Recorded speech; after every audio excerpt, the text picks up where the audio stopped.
Минатата година сите 4 општини на територијата на Пачковица беа зафатени од таква елементарна непогода, шумски пожари, каде што се беше причината доста голема штета на територијата на 4 општини. И не случајно овој проект го развивме баш во таа насока, да ги зајакнеме капацитетите. Прво и основно е да направиме заедничка координација и заедничко действување при такви ситуации.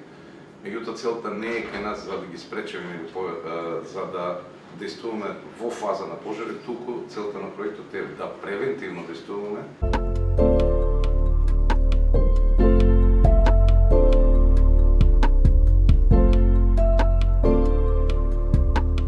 Денеска во салата на Советот на општина Радовиш се организира координативен информативен состанок со представници на советите за превенција при општина Радовиш и општина Конче, со членови од нив, каде што главна тема е превенција од шумски пожари и од пожари на отворено.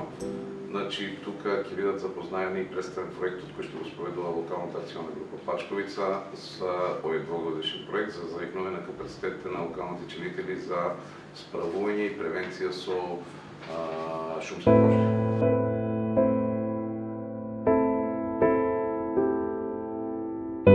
Пожари кои што ќе ни уништат животната средина, последиците од тоа и така ќе си функционираме. Жалам што е тоа така. Ќе го пренесеме разговор на повисоко ниво. Или да знаем, бюджетот чим почнеме знаеме дека Да, ќе има и со многу поголеми загуби. Значи може да биде куќи изгорени, може да бидат викендици, може да биде и Стока, многу животни изгорија до сега. и многу. Недостаток у системот на заштита на територијата на државата од шумски пожари.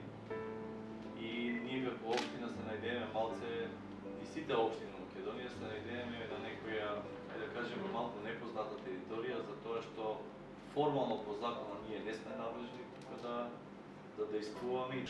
Понекогаш закаснуваме на терен. Тоа е проблем. За да дојдеш на спрадешник, ти треба многу време, со трактор, ангажираме и приватни трактори. Пат да се побара патиштата не е окосената работа. Сега уште е зелена. Еден пикавец ќе појде од 3 чешми ќе заврши со фонари. Секи изгора.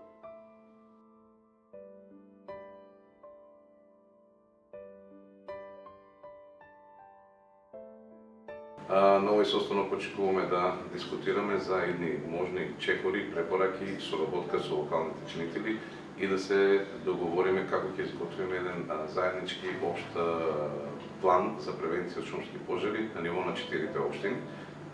Радовиш, Конче, Карвица и Штип. Тука пред се покрај чинители треба да бидат и локалните жители од локалните места. Имаме активности каде што ќе имаме дел кампања, состаноци со локалните чинители, да ги информираме, да ги запознаеме, но и со главните луѓе кои што кога се случат такви ситуации да можеме да действуваме.